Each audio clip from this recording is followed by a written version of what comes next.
नमस्कार दोस्तों, स्वागत है आपका संकल्प कोचिंग क्लासेस इंदौर के YouTube चैनल में।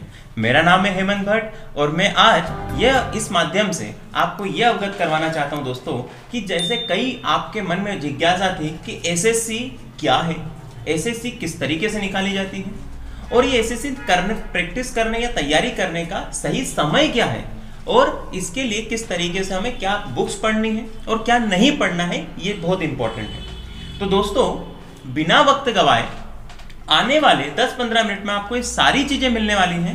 आप वीडियो अंत तक जरूर देखिएगा और मैं आज इस वीडियो के माध्यम से आपके सामने एक ऐसे व्यक्ति का साक्षात्कार करने जा रहा हूं जो ऑलरेडी एसएससी एक्सपर्ट हैं, जिन्होंने अवगत पिछले 6 वर्षों से काफी बच्चों को सिलेक्शन दिया है और अपनी सेवाएं निरंतर एसएससी, आप बोल सकते हैं ये एसएससी एक्सपर्ट है और अपने अनुभव को आज हमारे प्लेटफॉर्म से सभी बच्चों को पहुंचाने जा रहे हैं दोस्तों। तो बिना देर करे मैं स्वागत करता हूं माननीय महोदय श्री नितिन त्रिवेदी सर का, जो एसएससी एक्सपर्ट हैं। स्वागत है सर। स्वागत है सर आपका संकल्प कोचिंग क्लासेस इंदौर के यूट्यूब चैनल में। और पहले तो बहुत बहुत धन्यवाद कि आपने अपने बिजी शेड्यूल में से आज समय निकाला और आप सभी बच्चों को एसएससी के लिए मार्गदर्शन देने के लिए यहाँ उपस्थित हुए। बहुत बहुत धन्यवाद सर। नमस्कार सर जी। सबसे पहले तो मैं आपको धन्यवाद कहना चाहूँगा कि मेरे जैसे छोटे व्यक्ति को आपने इस लायक समझा कि इस कोचिंग संस्थान में आकर के कुछ बच्चों को मार्गदर्शन दिया जाए। सर जी, आपका बड़प्पन है कि आप अपने आप को इतना छोटा बता रहे हैं, लेकिन हम आपके सामने कुछ भी नहीं है। और दोस्तों मैं बता दूं, ये रिकॉर्ड होल्डर है, काफी एग्जाम इन्होंने निकाली है, लेकिन उसकी प्रस्तुति मैं आपको बाद में दूंगा। आज सिर्फ आपकी जिज्ञासा जो है कि एसएससी में आपको क्या क्या, मैंने जैसा बोला कि एसएससी एक्सपर्ट है तो इसी से साबित होता है कि मैं किस बारे में चर्चा करने वाले हैं। आज जो भी एग्जाम में एसएससी के रिलेटेड है, जितने भी बच्चे एसएससी में लगे हुए हैं, उन एग्जाम में जो पार्ट आता है आज हमें सर विस्तार रूप में बताएंगे। सर, एसएससी में काफ़ी बच्चों को ये समस्याएं रहती हैं। काफ़ी तो भ्रम ये रहता है कि सर इसमें मैथ्स डिफिकल्ट आता है, कुछ बच्चों को ये रहता है कि इंग्लिश भ्रमित करती है। तो सर मैं जानना चाहता हूं कि सीजीएल में या फिर हम बात करें जीडी में या मल्टीटास्किंग स्टाफ में, इसमें सबसे पहले मिनिमम क्वालिफिकेशन क्या होती है सर, इनका तरीका क्या होता है, प्रारूप क्या होता है? देखिए सर, आपने जैसे 3 एग्जाम के नाम लिए, जीडी, मल्टीटास्किंग स्टाफ और सीजीएल। तो पहले तो एसएससी एग्जाम कंडक्ट कराता है, जो सबसे पहले वो कराता है, मतलब ग्रेजुएशन लेवल पे कराता है, वो कराता है सीजीएल।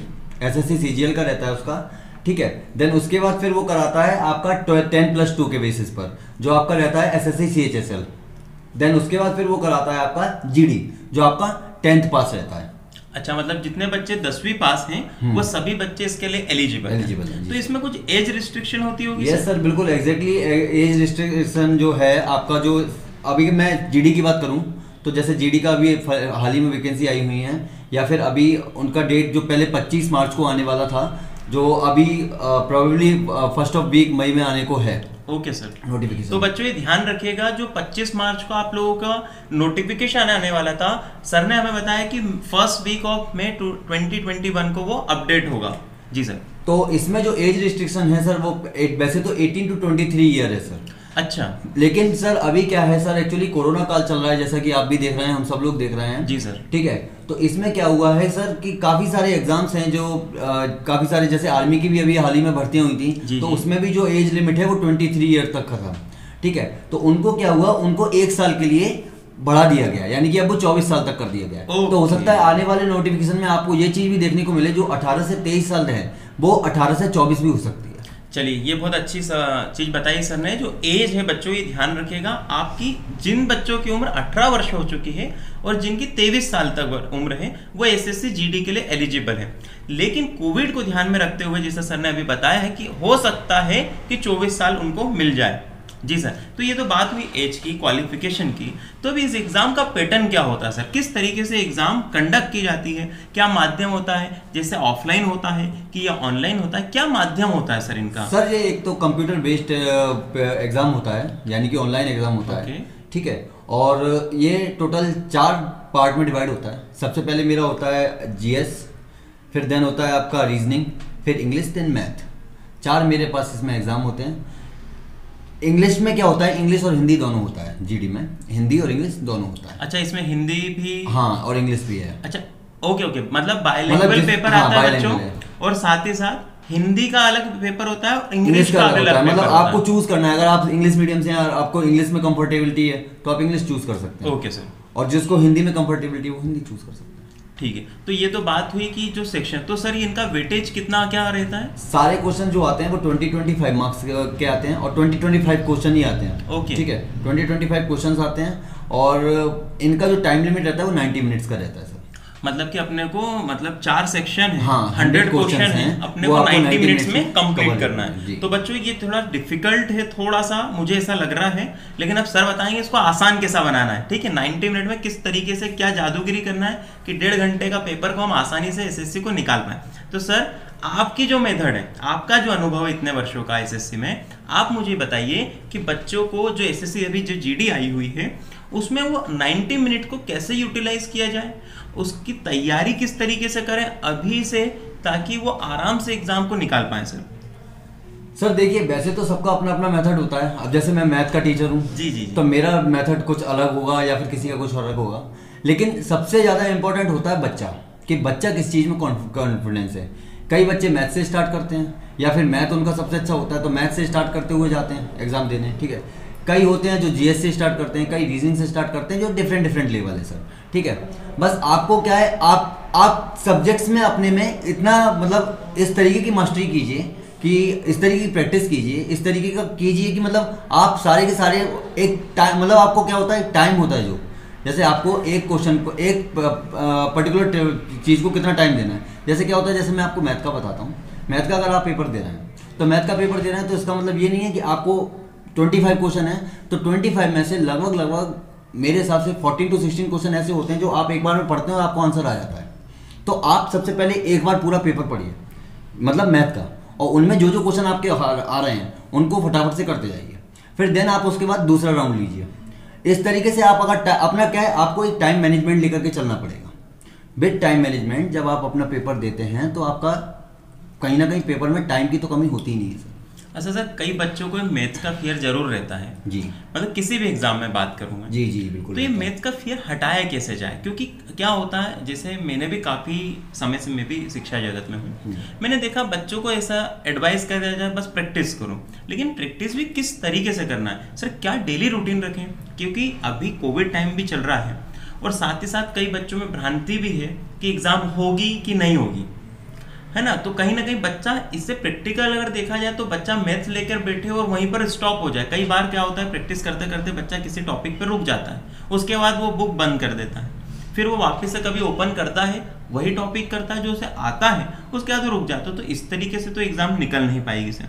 तो क्या आसान तरीका हो, और या आप ऐसी कुछ चीजें बता दें बच्चों को कि मैथ्स का डर खत्म हो जाए थोड़ा सा, ताकि वो किताबों के नजदीक तो आ जाए सर। मैथ्स का डर खत्म करने के लिए सबसे पहले तो मैं, आपने जो ये बोला कि कहाँ से स्टार्ट किया जाए या कैसे स्टार्ट किया जाए, तो मैं आपको बताऊं सर, कोई भी सब्जेक्ट है उसको स्टार्ट करना बिगिनिंग से ही होता है सर।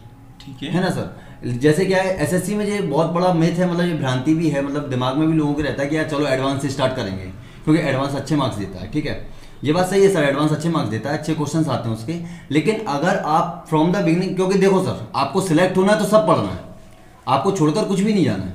ठीक है, तो इसका मतलब यह है कि आप स्टार्टिंग से स्टार्ट करें, एक पैटर्न बनाएं, और जैसे कि आपने बोला कि बीच में बच्चे कई छोड़ भी देते हैं और फिर वो उनको स्टार्ट करते हैं दोबारा से। तो अगर आप क्या कहते हैं छोड़ रहे हैं, तो ये जो छोड़ रहे हैं वो तो छूट रहे हैं सर, उनकी बात नहीं करूंगा मैं, लेकिन जो स्टार्टिंग से चल रहे हैं और स्टार्टिंग से उन्होंने अपना एक टाइम मैनेजमेंट बनाया कि मुझे 4 घंटे पढ़ना है।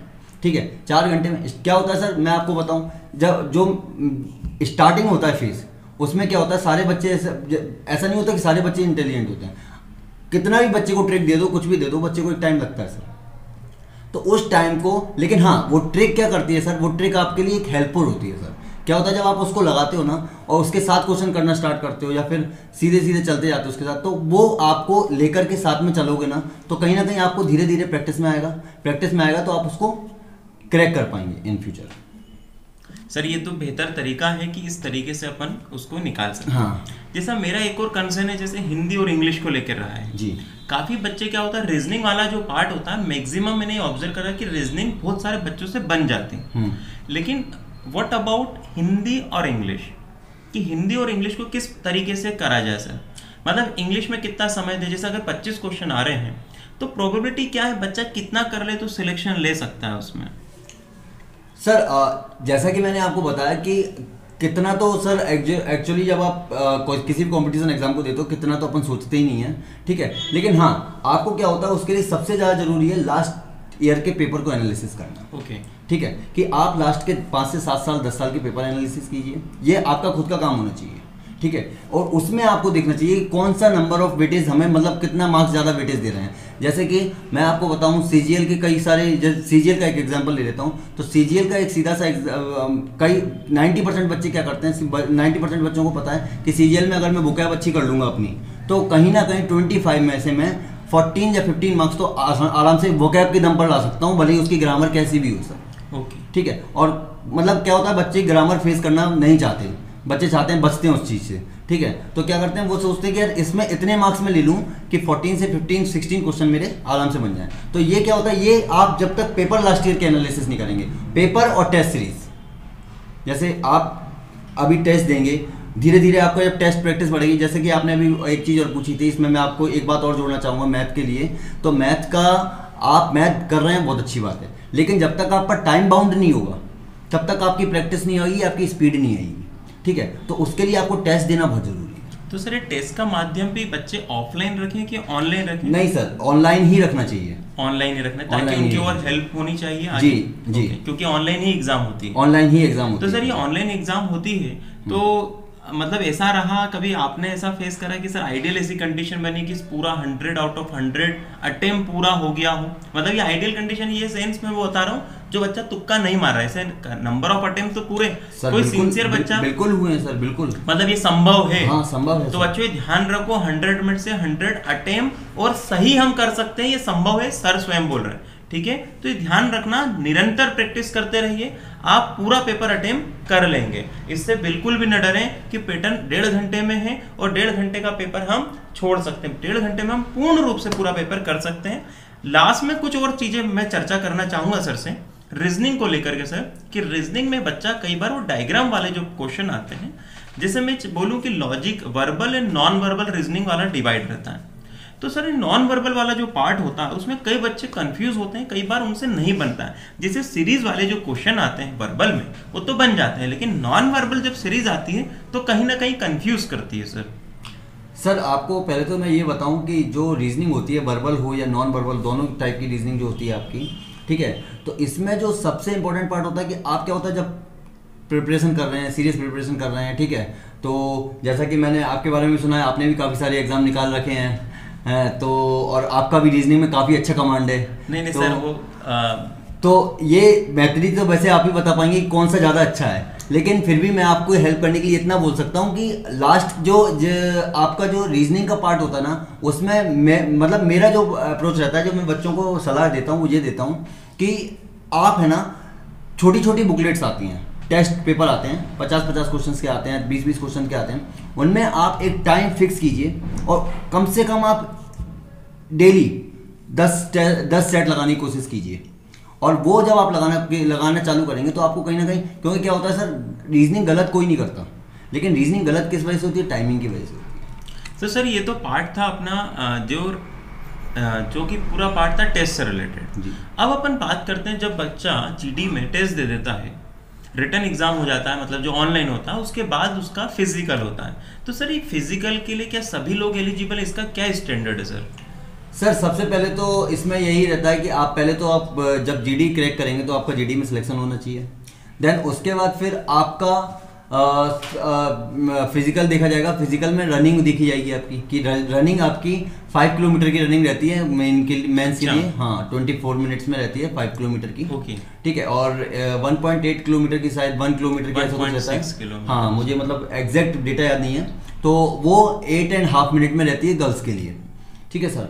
तो उसको आप क्रैक करें, देन उसके बाद फिर आता है आपका स्टैंडर्ड टेस्ट आता है। स्टैंडर्ड टेस्ट में क्या होता है सर, आपकी हाइट वगैरह देखते हैं। जैसे एक लड़के की बात की जाए तो लड़के की हाइट 170 होनी चाहिए। सर ये हाइट के लिए तो मेरे को एक मेरा वाक्य याद आ गया, जब मैं दिल्ली एसआई के लिए गया था और मैं हाइट में क्या हुआ, रस्सी ऊपर रह गई और मैं नीचे से निकल गया था। तो ये हाइट बच्चों ध्यान रखना, जो भी बच्चे एसएससी जीडी के लिए जा रहे हैं तो ये हाइट वाला जरूर देख के जाना कि आप लोगों की हाइट आप एलिजिबल है कि नहीं तो वहां जाकर हमें निराशा जरूर हाथ लगती है। तो ये हाइट का बिल्कुल सर मेजरमेंट बता दीजिए आप। 170 रहेगा जो बॉयज का रहता है, लिए और गर्ल्स का रहता है 157। गर्ल्स के लिए 157 सेंटीमीटर। Okay okay. तो ये तो इस फिजिकल स्टैंडर्ड था। और अगर तो उसके बाद फिर मेडिकल एग्जाम होता है सर जी। तो मेडिकल भी नॉर्मल है सर, थोड़ा सी स्पेशल नॉर्मल रहता है सर, बस ये है थोड़ा सा आप ये देख करके जाइए कि आपको मतलब किसी चीज में कहीं आपको तो कोई प्रॉब्लम नहीं आ रही। कई बार क्या होता है सर, छोटी सी छोटी चीजें होती हैं जो आपको घर से निकलते में प्रॉब्लम हो गई या फिर 1-2 दिन पहले प्रॉब्लम हो गई, वो उसमें कंसीडर कर लेते हैं। लेकिन बहुत ज्यादा मतलब एक दो स्टूडेंट ऐसे रहे हैं जिनको टेटू की वजह से भी बाहर कर दिया गया है। जी बिल्कुल। तो सर ये बच्चों ये ध्यान रखना कि टेटू भी अगर आप लोगों का कहीं पर हो तो आप उसको पहले ही ट्रीट करवा लीजिए, तो उसका सॉल्यूशन पहले ही निकल जाए। अदरवाइज छोटे से छोटे टेटू की वजह से, इवन कई ग्रामीण अंचल में जो हमारे छोटे भाई बहन बैठे हैं, उनकी जनरली कल्चर होता है कि वो अपने हाथ में जो माता जी का नाम होता है या अपना स्वयं का नाम होता है वो लिखवा लेते हैं सर। तो इस वजह से भी काफी प्रॉब्लम आ जाती है। बिल्कुल, ये तो बहुत ही मतलब ये जो आपने बात बोली है ना सर, ये बहुत इंपॉर्टेंट बात है। ये बात बिल्कुल सच है कि क्योंकि क्या होता है सर, जीडी में जो मेन जो पोस्ट है CISF की है, BSF की है, ठीक है। तो जितने भी ये डिफेंस की पोस्ट होती हैं, ये कभी भी आपको टैटू के साथ कंसीडर नहीं करती। कोई भी पोस्ट हो, किसी भी पुलिस एग्जाम को उठा लीजिए या फिर किसी भी चीज़ को उठा लीजिए। सॉरी, मैं MP से हूँ तो थोड़ा सा MP बोल दिया मैंने। तो पुलिस एग्जाम उठा लीजिए कोई, या फिर कोई भी डिफेंस का एग्जाम उठाएंगे तो वो टैटू कंसीडर नहीं करते। तो टैटू तो मतलब बिल्कुल नहीं। मतलब मेडिकल में आप इस चीज़ का जरूर ध्यान रखें बच्चों कि रिटर्न के बाद हम इतनी मेहनत करके हम रिटर्न क्लियर करेंगे, उसके बाद हम अपना पूरा पसीना बहाकर ग्राउंड में हम 5 किलोमीटर दौड़ के 24 मिनट में हम उसको क्लियर करेंगे। उसके बाद मेडिकल में जाने के बाद हम सर पूर्ण रूप से स्वस्थ होने के बावजूद अगर हमने गलती से भी टैटू बना रखा है तो उसका अभी आप ट्रीटमेंट करवा लीजिए, अन्यथा उस वजह से भी कई बार बच्चे बाहर हो जाते हैं। और अन्य चिकित्सक जो भी ट्रीटमेंट होते हैं वो आपको विशेष रूप से जरूर ध्यान रखना है, क्योंकि यहाँ पर आने के बाद अगर हमने चूक करी तो हमें निराश हो। आप इसके लिए एक चीज और कर सकते हैं सर, जैसे आपने अगर मेडिकल देना जाना है तो पहले जाकर के गवर्नमेंट हॉस्पिटल में आप खुद का एक फुल मेडिकल चेकअप करवा लें। ये भी अच्छा तरीका है कि आप एटलीस्ट आई टेस्ट, उसमें आई विजन रहता है, 6x6 का रहता है, ग्रीन अपने को दिख रहा है कि नहीं, वो सारी आई टेस्ट देखा जाता है। एल्बो देखा जाता है बच्चों, उसमें ध्यान रखिएगा कि एल्बो टेस्ट होता है, नॉक नहीं होता है, फ्लैट फुट होता है, ये सारे उसमें टेस्ट होते हैं जो मेडिकल टेस्ट होते हैं। तो इसका विशेष आप लोग ध्यान रखिएगा।